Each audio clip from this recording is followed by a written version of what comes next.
আসসালামু আলাইকুম এভরিওয়ান, কেমন আছেন সবাই? আশা করি সবাই অনেক ভালো আছেন। আল্লাহ তাআলার অশেষ রহমতে আমরাও ভালো আছি। লাইফস্টাইল অফ আফরোজা চ্যানেলে আপনাদের সবাইকে স্বাগতম। কাছে দূরে দেশ ও দেশের বাহিরে যে যেখান থেকে বসে আজকের ভিডিওটি দেখছেন সবাইকে জানাই অসংখ্য অসংখ্য ধন্যবাদ।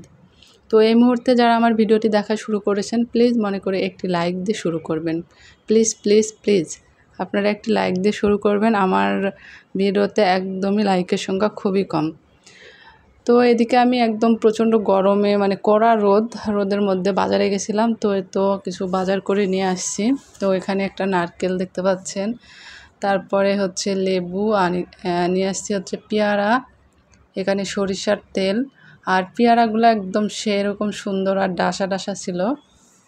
আর এখানে একটা বিট লবণ আর নিয়ে আসছি হচ্ছে যে কলা মানে এটা কাঁচকলা। আর এদিকে হচ্ছে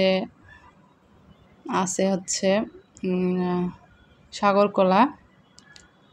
আর এদিকে একটু কোয়েল পাখির ডিম আর মুরগির ডিম নিয়ে আসছি। তো আজকে এত পরিমাণ রোদ ছিল আর বাজার করে এসে মনে হচ্ছিল না যে রান্না করি। তো রান্না তো করতেই হবে। কোনো সময় আমি রান্না করে বাজারে যাই, আবার কোনো সময় দেখা যায় যে ওরকমভাবে পরিবেশ হয়ে ওঠে না। তো এদিকে আমি ইলিশ মাছ নিয়ে আসছি আর একটু নিয়ে আসছি পাবদা মাছ। তো ইলিশ মাছ ওগুলো আমি ভাবতেছি যে আঁশ ফেলে রাখবো নাকি, তো এই জন্যই এখানে ঢেলে রাখলাম। আর তাছাড়াও তো এমনিতেও একবারে একটা প্যাকেট করলে দেখা যায় যে ফ্রিজে রাখলে অনেক বেশি আটকে যায়, বরফ জমে যায়। এই জন্য দুটো দুটো করে আমি পলিতে রেখে তারপরে ফ্রিজে রাখবো। আর এখানে একটু পাবদা মাছ নিয়ে এসেছি। পাবদা মাছটা আমি খুব বেশি করে কিনি না, একদম অল্প সামান্য করে কিনি, কারণ পাবদা মাছ কয়েকদিন হয়ে গেলে ফ্রিজে থাকলে কিন্তু খেতে একদমই ভালো লাগে না, কেমন যেন একটা হয়ে যায়। তো আজকে মাংস কিনে ঠকে গেছি। আজকে বলতে মাংসটা কয়েকদিন আগের।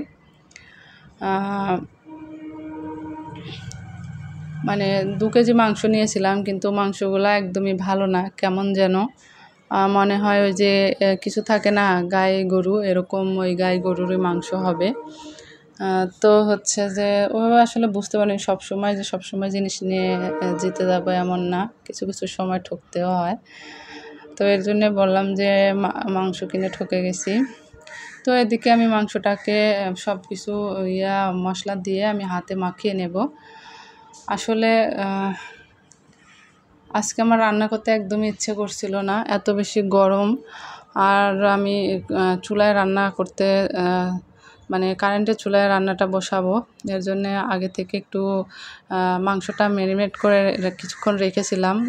সব আদা রসুন পেঁয়াজ বাটা দেওয়া, আজকে খুবই সামান্য পরিমাণে মশলা দিয়েছি, বেশি মশলা দিই নাই। তো আর এই ধারে রান্না করতে লাগলে তরকারির কালারটা একদমই ভালো দেখায় না, কারণ এটা আসলে কোণার ভিতরে আর আমার এই যে রাইস কুকারের লাইন করা আছে, একটাই লাইন করা, এখানেই রাইস কুকার নামিয়ে এখানে যে কারেন্টের চুলা ব্যবহার করি যদি কারেন্টের চুলা রান্না করতে চাই। আর যদি মাঝে মাঝে রান্না করি, প্রতিদিন আর কারেন্টের চুলায় আমি রান্না করি না, কারণ অনেক বেশি গরম লাগে কারেন্টের চুলায় রান্না করতে গেলে। অনেক বেশি হিট উঠে তো ওখানে দাঁড়িয়ে থাকা যায় না। আর এজন্য আমি বেশিরভাগ গ্যাসে রান্না করি। তো আজকে ভাবলাম যে একটু কারেন্টের চুলায় দিই, কারণ গ্যাস আমার মনে শেষ হয়ে আসছে, গ্যাসটাও কিনতে হবে। আর তো আমি হাতে মাখিয়ে তারপরে অনেকক্ষণ কিন্তু কষিয়ে নিয়েছি, তারপরে আমি ঝোলের জন্য পানি দিয়ে দিলাম। আর এদিকে আমি রান্না করতে করতে একটু নিজের যত্নও নিচ্ছিলাম। এদিকে আমি একটু ডাল বেটে নিয়েছি মুখে দেওয়ার জন্য। আর এটা টক দই। আর টক দইটা এত বেশি পাতলা দেখাচ্ছে এই কারণে, টক দইটা আসলে ফ্রিজে ছিল, আর ফ্রিজ থেকে বের করলে যে পানিটা হয়ে আর পুরাটা গলিছিল না, অনেক 1 পোয়ার ওই যে পাওয়া যায় না, ওটা নিয়ে এসেছিলাম আর কি। তো একটু গলার পরে পানিটা শুধু ঢেলে নিয়েছি, আর বেশি হাতে সময় ছিল না, ভালোও লাগছিল না। বললাম না যে প্রচণ্ড গরমের মধ্যে রান্না করতে ভালো লাগছিল না। প্লাস কোনো কিছুই ভালো লাগছিল না। কিন্তু যেহেতু আমি কালকে শ্যাম্পু করেছিলাম যে টক দই দিব চুলে, সে কারণে আর কি এখন তাড়াতাড়ি করে বের করলাম।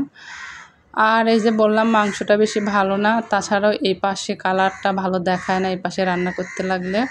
তো যাই হোক, আজকে আমি আলু দিয়ে গরুর মাংসটা রান্না করতেছি। প্রতিদিন কিন্তু একই রকম খাবার ভালো লাগে না, মাঝে মাঝে একটু কষিয়ে রান্না করি। তো আজকে আলু দিয়ে রান্নাটা করব।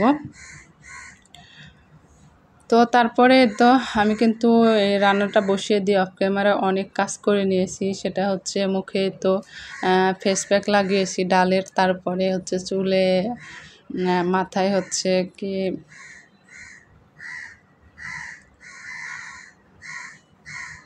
টক দই দিয়েছি, তার সাথে আমি একটু নারকেল তেলও অ্যাড করে নিয়েছি। অনেক সময় ডিমও ভেঙে নিই, তো আজকে ডিম টিম দিই নাই, ওই যে বললাম ভালো লাগছিল না। তো এই তো আপনাদের সঙ্গে কথা বলতে বলতে রান্নাটা প্রায় হয়ে আসছে। তো ভিডিওর এই পর্যায়ে এসে আপনাদের আবারও একটা কথা মনে করিয়ে দিই, যদি কেউ আমার ভিডিওতে লাইক দিতে ভুলে যান তাহলে প্লিজ একটি লাইক দিয়ে দিবেন। আর আজকে ভয়েস দেওয়ার সময় আমার অনেক বেশি ঘুম পাচ্ছিল। আসলে সব সময় একঘেয়েমি জুলুম করে কাজ করতে ভালো লাগে না, কোনো সময় রেস্ট করতে ইচ্ছে করে। তো এদিকে আমি একটু হাতে মাখিয়ে বিরিয়ানি রান্না করতেছি। পোলার চাল এই যে হাতে মাখিয়ে বসিয়ে দিয়েছি, তো সেটাও একটু ফুটেজ নিয়ে নিলাম। তো যেটা বলছিলাম যে একঘেয়েমি কাজ করতে ভালো লাগে না। একঘেয়েমি বলতে একদম সেই সকাল থেকে শুরু করে সব কাজবাজ সেরে ভিডিও এডিট করে বিকেলে, তারপরে আবার 3টে থেকে সবার ভিডিও দেখতে শুরু করা রাত 11টা 12টা পর্যন্ত, আবার সকালবেলা উঠে আবারও যার যার ভিডিও বাদ থেকে দেয়, মানে সব কিছু মিলিয়ে ভালো লাগছিল না, মনে হচ্ছে যে আজকে একটু ঘুমাই। তো আসলে যত বেশি সময় দেওয়া যায় তত বেশি কিন্তু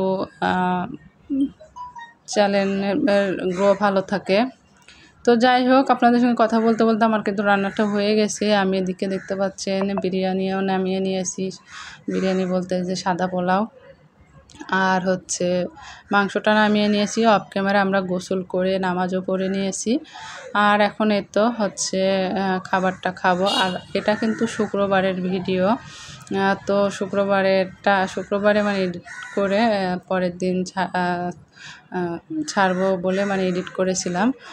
তো যাই হোক, আমি একদম ভিডিওর শেষ পর্যায়ে চলে এসেছি। আপনাদের সবার সুস্বাস্থ্য কামনা করে আজকের মতো বিদায় নিচ্ছি।